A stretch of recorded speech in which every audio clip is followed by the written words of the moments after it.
I'm Danielle, I'm 23, and I know nothing about buying a house.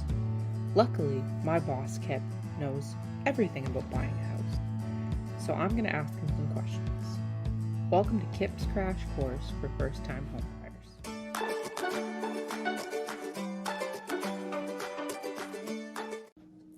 Hey Kip, I've thought about my needs and wants. I think I'm ready for the next step.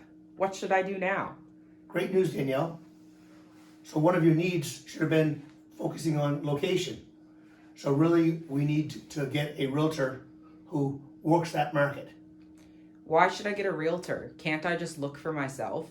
You can certainly look for yourself, but there's nothing like the knowledge and experience of a local realtor in terms of locations of amenities, maybe issues of well water, shortages, just knowledge of the whole market. How much does a realtor cost? The realtor representing the buyer, really, generally, there is no cost. Most of the costs are paid by the sellers themselves, and so the selling side is where the costs are incurred. I didn't know all of that. How should I go about looking for a realtor? Well, the best thing you ever get, obviously, is a referral. Somebody who you have confidence and has gone through the experience, and hopefully someone who's worked in that area. Google, look at the reviews.